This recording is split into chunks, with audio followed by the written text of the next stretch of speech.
touching on a lot of different folks that know Joe Burrow extremely well. Also, give my analysis on Joe Burrow. We've got a combine interview with the best running back in this year's draft class, in DeAndre Swift from Georgia. Bucky had a chance to visit with him and also have a chance to break him down a little bit as a player.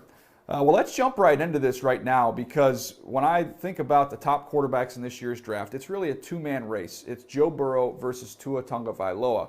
I end up with Joe Burrow at the top of the heap for myself. Bucky has Tua, and be on the lookout, by the way. We'll have an episode coming up where we do a deep dive into the quarterback from the Alabama Crimson Tide. But one of the reasons I love Joe Burrow is because of his competitiveness, and I want you to pay attention to that theme as we go through and talk to a bunch of folks who know Joe Burrow very well. You talk about a competitive maniac.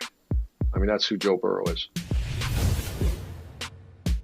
Hey everybody, it's Daniel Jeremiah from Move the Sticks. I'm Bucky Brooks. And this is Joe Burrows 360. How important was it for you to make sure that he played multiple sports growing up? Well, there's all kind of different physical movements in the different sports, baseball, basketball, and football. I think that's multiple sports help you develop into whatever one you eventually choose to play. In this case, football. It just was another lesson to him growing up to how to be a great teammate in those different sports. And I think really the number one thing was you never know which sport you're going to end up being the best in. I mean, we thought Joe was going to be a basketball player. A lot of people thought his best sport was actually baseball, and then all of a sudden you end up a football player. So I think that's important, just to kind of find your way. And then the last thing I think is just to make sure that you don't have a lot of idle time. I mean, Joe, he loves playing video games. So, that growing up, you're always saying, hey, you're playing too much video game. But when you're a multiple sport player, that limits a lot of that time when you're just downstairs playing video games. So I think that all adds up to really being a positive. I know as a coach, when I'm recruiting someone, I loved it when they were multiple sports players. And basketball, I used to go to many basketball games to watch a young man play, and you can tell a lot about his competitive spirit as well as his athletic ability from watching other sports. Coach, what were those conversations like between you and Joe when he's having to wait there at Ohio State, and having to sit? And how do you keep him from being frustrated and still focusing on trying to get better each and every day when you're not getting out there on the game field? Yeah, that was kind of frustrating for Joe, and his parents, his mom and I certainly felt his frustration when we would talk to him on the phone. So as parents, just tried to keep him upbeat, tell him that he would get an opportunity at some point to remain confident. And I think that's where his older brothers, Jamie and Dan, too, had the influence. He would be on the phone with those guys, and Jamie had to wait his turn at Nebraska behind Jay Foreman and Carlos Polk to play, and so their experiences really helped Joe through it. It was not a fun time, but during that time, I think Joe, his patience eventually paid off because he was a good team player. He developed a lot of great friendships and still stays in touch with a lot of those guys, plus the coaches. I mean, they respected the way he handled that whole situation. Coach, I can't let you go without talking about Joe's competitiveness. Do you have any stories from his childhood that would kind of illustrate his competitive spirit? Well, he definitely never liked to lose, and I've spoken about this particular incident one other time, and it's not one of my favorite parenting things because it involves sportsmanship. But he had a baseball game championship. Is one of the twins that were basically his best friends. They did every sport with him. I recruited him to Ohio University. They're the starting two tight ends there now. But we were walking off the field, and I saw one of the twins just drop his second place trophy in the garbage can, and his parents kind of got on him, and I'm thinking, well, at least Joe's not doing that. And then so I got home, and he went upstairs, wasn't saying very much, and so I walked upstairs, and we were going to talk a little about the game, maybe pump him up a little, and he had dismantled the second team trophy. So I didn't do much better than the other guys as far as teaching sportsmanship. But just hated to lose, and he's been very fortunate in high school and in college to be surrounded by a great group of teammates, and that was a big part of this year too, is just their willingness to do whatever it takes, their will to win, and how bad they really hated to lose. And that kind of played out. They didn't even have to experience a loss this year, but they learned a lot from those last year. But he's always been a competitor. We had some Christmas time ping pong games with the family, and even now we'll still get down there if we all get together and play some ping pong. What were the conversations like with Joe when Nebraska didn't come in and go after him and recruit him? I've talked to him a little bit about it. I definitely know there's an edge there, for lack of a better word. Yeah, well, Joe's a man of few words, so there wasn't tons of conversation with Joe about it. He didn't say a whole lot. Probably my older brother and I were a bit more vocal because that's all we wanted him to do, and for a long time that's what he wanted to do. But pretty quickly, it wasn't really in the plans. It didn't seem like. And then, we thought we'd had another chance at it a few years later after he decided to leave Ohio State. That unfortunately didn't work out. But it all had a reason. Baton Rouge was a special place. He made it work. I think that's a bit of an understatement. So, at the time it was hard.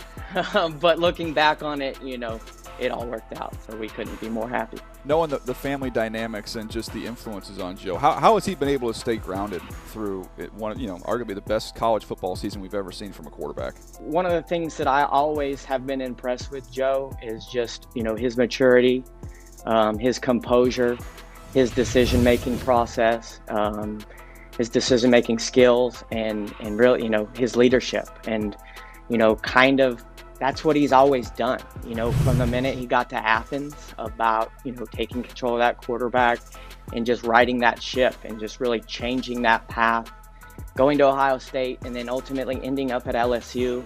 I mean, he's doing what he's always done, and now to really have, a third chance at really doing it again, it's awesome. It's very exciting. Early on, it was all about quarterbacks and wide receivers. That's where your expertise is. So I kind of want to take you down that road with these young quarterbacks, one that just came out in Dwayne Haskins and another one that people are talking about in Joe Burrow. When you look at those guys, what is it about them, their makeup or whatever, that allows them to be successful at the level that they are and the level that they will be at? Dwayne Haskins is our best quarterback ever to play at Ohio State. Dwayne was one of those guys, I used to call them spandex quarterbacks. And that's all they do is play, 7-on-7 and, put on the spandex and a headband, and they think that's football. That's a good one. I like that. I'm stealing that one. But I'm stealing that. Joe was a little bit further behind. You know why? Joe was also Mr. Ohio in basketball.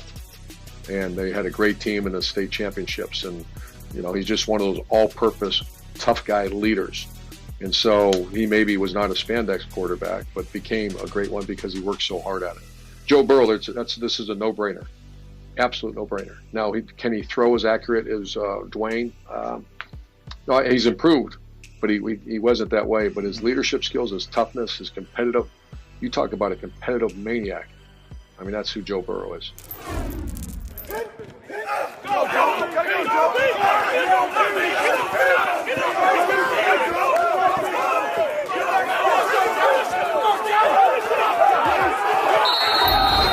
The tire drill is a drill that Coach Mick does. He surrounds the team at the end of a mat drill. The whole team is watching, and he'll call two people up, and they'll go against each other. And he called Joe Burrow up, and he actually called a bigger body up against him. And as you see, his shoe comes off. He's fighting. He started off, and the guy was beating him, and he comes back, and his shoes all off, and you can see the fierce competitor in him at the end when he beats the guy. It's pretty hype. Is that common for a quarterback to jump in and be asked to participate in that stuff? No, but Joe a different dude. Yeah, I just think that's a testament to competitiveness, and it's easy to say, right? He's ripping the tire out of the guy's hands, and he wants it more than the other guy. We don't know who that other guy is, right? He lost his shoe, he battled through it, cool. I just think if you are a competitor, then it's in every phase, right? I work with young players. I say, if you call yourself a competitor, you better be competing in the classroom. You can't pick and choose where you want to compete, right? You can't just say, well, I'm really good at running sprints in the offseason with my buddies. That's easy. Like, do you compete in every phase? And with Joe, I see it. I mean, he got his master's. I mean, when you get your master's and you know you're going to the league, you're not doing it to further your education and set yourself up for success to go sell insurance down the road. Like, that's not why you're doing it. You're doing it because, well, if I have a chance to get my master's and no one else is, I want to do it. How did he earn the respect of his teammates quickly? The biggest thing, I think that caught everybody by surprise. Devin White was chirping at him at practice, and Joe started coming back at him, and ultimately a guy who's pretty much just transferred in and has he had that leadership role immediately, and he showed he's not scared of anything, and Devin ultimately was doing it to make sure this is the guy that we want to play quarterback, and from that point on, everything just took off. Burrow takes a shot, and he's got Thaddeus Moss. What kind of leader is Joe Burrow? He's one of the best leaders I've been around. Everybody just naturally follows him, and he can do it. He'll lead by example. In the off season, in the weight room, during the game, and he'll be vocal when he needs to be vocal. I think the best story of him and his leadership is when he first got to LSU. A lot of people felt some type of way when he got there because we had some quarterbacks transfer and stuff. So some guys felt some type of way, and we had a players only meeting, and he got up in front of the team and was like, "Hey guys, look. If I'm your starting quarterback, okay, but if I'm the second string, third string quarterback, I'm going to do whatever it takes to help you all help this team win football games. It doesn't matter if I'm starting or I'm on the bench. I'm going to give you all everything I got." And ever since that day on, everybody was like, "Okay, like we like him, and we're rolling with him from there." Burrow to the corner. Touchdown LSU. It's Justin Jefferson. What makes him so special? His leadership and his work ethic.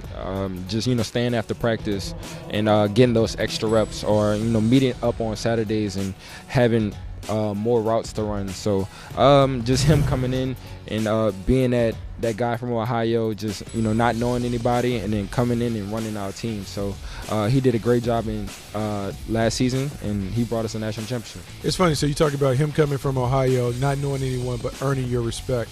What was it about him? How did he go about earning you guys' respect? Joe had that swagger, just that confidence that he had. And, we were confident in him as well. So him every game just being focused and just not showing any fear, just not being nervous, that helped us out as a team. And just having that confidence with him and going into that game and knowing that he's going to put those throws exactly where you want them. What makes him a special player? How was he able to kind of earn you guys' respect so quickly at LSU? So when Joe came, we had two other quarterbacks that transferred going in that fall camp, and especially just going into the season where a lot of things were changing for us. It kind of I wouldn't say divided the team, but it kind of put the team in wonder.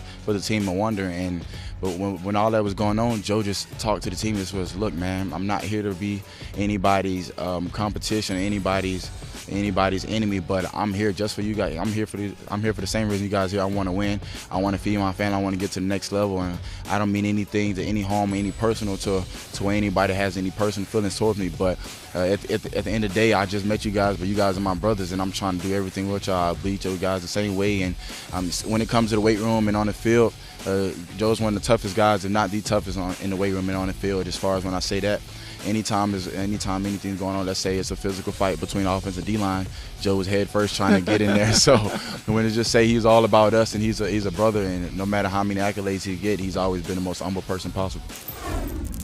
Is last year the best college football season you've ever seen from a quarterback, and what Burrow did? Because normally we talk about it like, okay, in the draft room, you'd say, okay, watch this game. All right, give me a bad game to watch. I'm like, bad game? Like, I can't find like bad drives or series with this kid this year. There's no bad tape.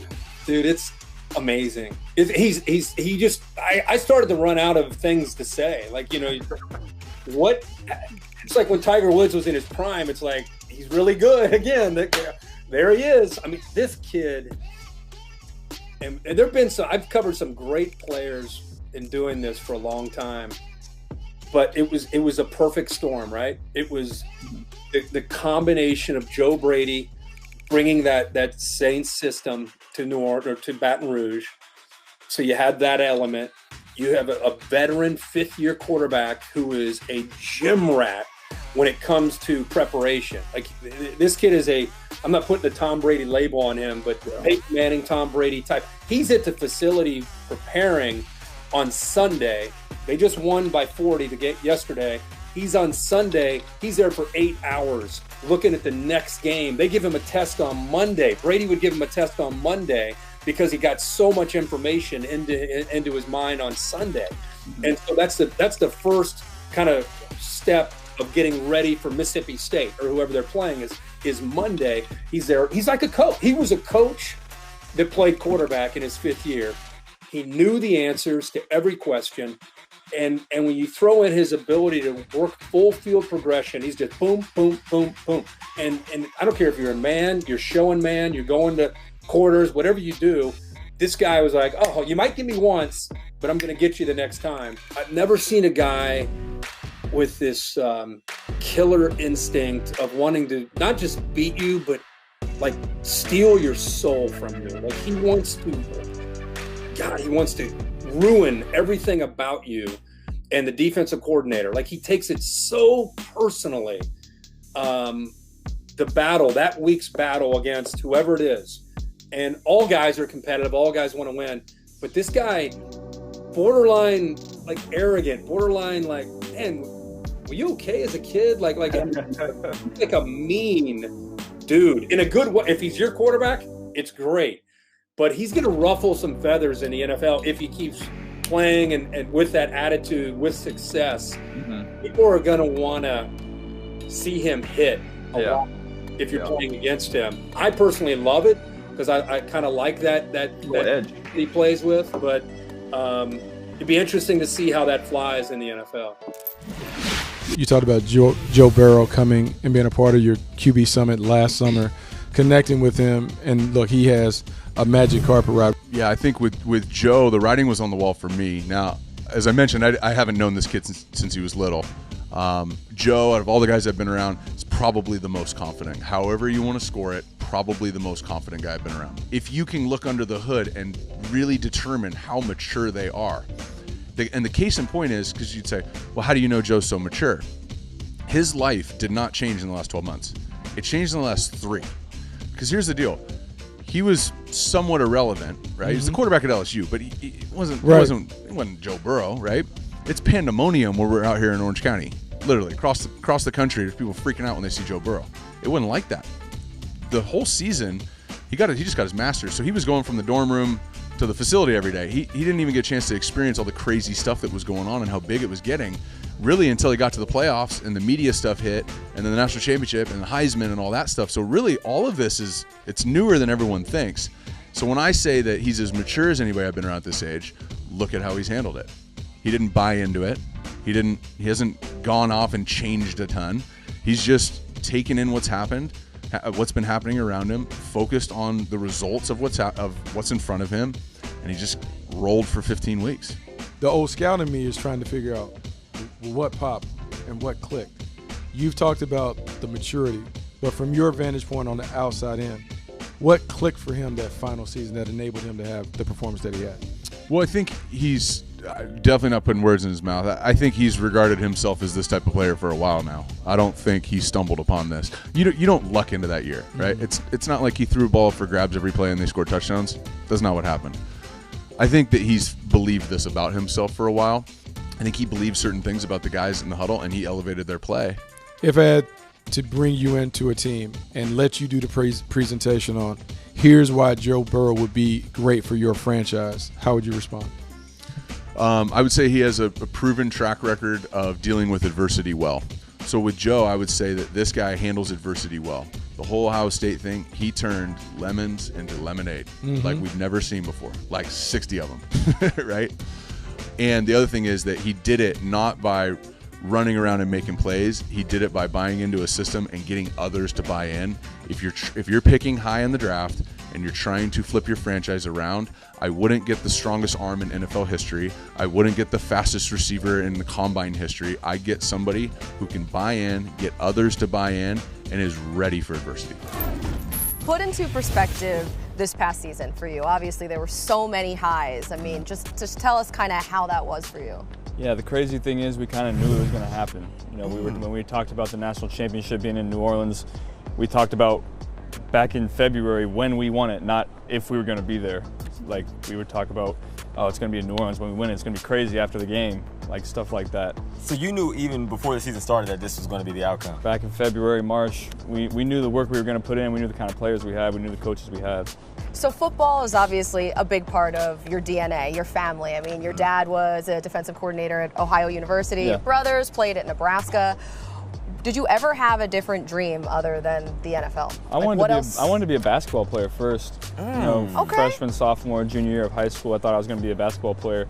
And then all the football offers started coming in, so I chose football instead. Did you get recruited for basketball at all? I could have played both at a couple schools that recruited me. Yeah, they said I could play both. The comparisons right now are you and Tom Brady. Your response to that? Please don't compare me to the best player of all time. All right, let me do my own thing. Don't do that to me, please. All right. It's high praise, though. It is, but it's Tom Brady. Well, I hope you enjoyed those conversations with people that know Joe Burrow very well, from family members to coaches to teammates. I think the common theme of toughness and competitiveness is really woven through every single conversation that you just listened to right there. I hope you did enjoy that. He's a fascinating player, and I believe will be the first pick in the upcoming draft. Now it's time for FedEx Rising Air and Ground Stars. And my evaluation of Joe Burrow, what is it that makes him great? And to me, every big-time quarterback has a superpower. With Joe Burrow, it's not his arm strength.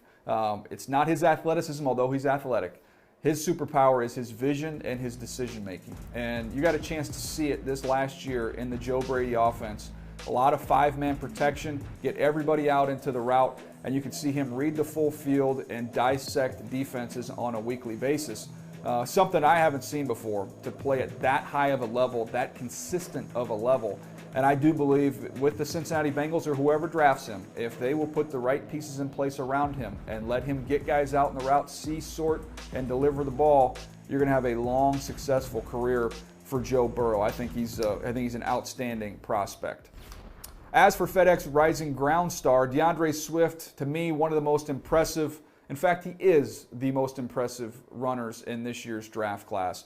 I've had him as my top running back, and at the Combine, Bucky Brooks had a chance to sit down with the Georgia star. Join the Move the Sticks podcast. Georgia standout running back DeAndre Swift. You know, when I look at you play, I kind of dub you the natural because everything you do, it seems really easy to you. Running inside, outside, catching the ball out the backfield. In today's game, running backs have to be able to do a variety of different things.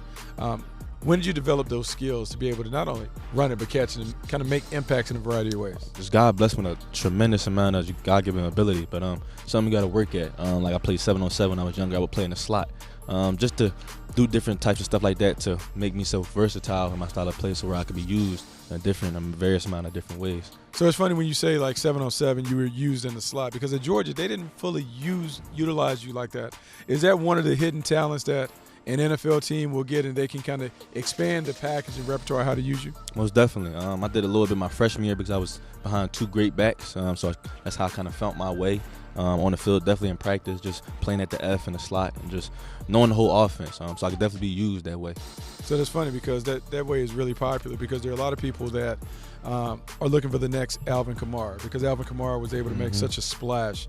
When you look at his game, is there anything that you see in his game or any other NFL running back that you kind of copy and pick and trying to add to your game? Most definitely, I love his game. Him and Christian McCaffrey, the two backs I kind of see how I can be used, God willing, when I get picked. Just being in space, creating mismatches, making people miss in open field, being lined up outside, is how they use them two different backs in various amount of ways. So it's funny because Georgia, man, the last couple of years, you guys are like a running back factory when it comes to the National Football League. Todd Gurley and Sonny Michel and others have made their way into the league. What is it about playing down in between the hedges that enables you guys to kind of transition easily into the National Football League? Just the history behind it. And I think Coach Smart kind of held to a standard every day in practice. I mean, no days off. So you compete every day in practice where you kind of make the game a little bit easier. So I think it starts with all practice. So, and thinking about those practice habits, outside of like what Coach Smart has told you, what are some of those other guys that have gone on to the NFL? What have they told you about playing in the league? Just staying ready so you don't got to get ready, always asking questions, and just always being mature. I had to mature at a young age, especially coming in early and having a good role early on. So having to mature, had the coaches trust you, knowing your playbook, just carrying yourself like a pro. So when we think about you, we've done the combine, we got private workouts and pro day workouts coming on. What are some of the other things that you want to showcase to NFL evaluators as we kind of finish up this evaluation process? Just on that, I'm consistent with catching the ball. Whatever I'm gonna see what else they want me to do. I'm willing to work out at any position that they want me to. I'm willing to just get better. You know, man, we've seen you improve a ton during your time at Georgia. We continue to look forward to you developing and becoming the dominant player that we think you will be at the next level. Thanks for joining the Move to Six podcast. Thank you for having me. I appreciate it. It's great to hear DeAndre Swift there visiting with Bucky, and this is a player who's not the biggest guy in the world. When you look at the measurables there at the Combine, he's 5'8", he's 212 pounds, but he runs low to the ground, he's powerful, he can make you miss, and he can also run through you. And we saw at the Combine when you run a 4.48, obviously he has the speed to pull away and hit a home run. So he's a complete back. He's excellent in pass protection. He's going to be even more involved in the passing game, getting out and making plays as a receiver at the next level. I think he's the premier back in this year's draft class, and I do think he's the only running back we'll see come off the board in the first round. That was FedEx Rising Air and Ground Stars. Well, I hope you have enjoyed the episode today. Getting a chance to learn more about some of the top players in the draft, that's our mission. That's what we try to accomplish on the Move the Sticks podcast. And if you enjoyed the Joe Burrow section there's a lot more from those conversations. You can find the Joe Burrow 360 episode that we've released with the Move the Sticks podcast. We also have the Justin Herbert episode, talking with a bunch of folks that know him extremely well. That's already available. And the Tua Tagovailoa, the quarterback from Alabama, that episode will release on the 16th. So be on the lookout for that next Thursday. Remember, you can download and subscribe to the Move the Sticks podcast on Apple Podcasts or wherever you listen to podcasts. You can check out our videos, NFL.com/MTS video, as well as YouTube.com/NFL podcast. We continue to crank out content as we march towards the 2020 NFL Draft. Well, that's going to do it for us today. I hope you have enjoyed it. We've enjoyed having you with us. We'll catch you next time right here on Move the Sticks.